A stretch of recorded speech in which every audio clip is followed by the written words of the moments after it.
过去一般人会认为食菜是因为宗教因素，但近年来随着食安议题以及健康诉求，中村健康素食餐饮连锁32年来持续推动食健康的好厝边理念，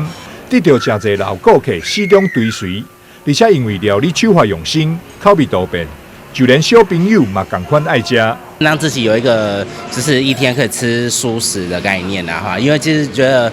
第一因为在这边工作啦，那相对也就是想说在这边工作也方便，然后有一天就是无肉日的感觉这样子，至少让自己也可以让自己有一个调整一下，至少我有不吃蔬菜的那种感觉。这个礼拜一、礼拜四都吃素，我蛮喜欢吃素的。常春的以前我在台北新店也常去吃，我是从新店搬到台南3年了。每个人吃素的原因不一样哦，从早前的宗教素，后来是健康素、环保。那现在大部分的人吃素食都是因为健康，所以我们长春健康素食一直在推这个观念，吃健康的好厝边，是我们秉持了32年的经营理念。每天新鲜食材，用健康的料理手法来提供我们大台南地区。将近每天有2-3千人来用餐。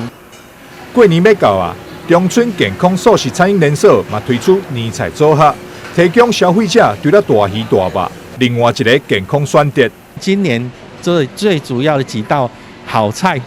我们来看一下，像我们的猴菇，我们有 XO 酱的炒猴菇，还有我们的东坡肉，我们用我们的花菇，还有蒟蒻，还有百叶。还有我们的素肉块，然后用我们的布瓦西把它绑起来，而且再下去卤，让它入味，很好吃的笋香东坡肉，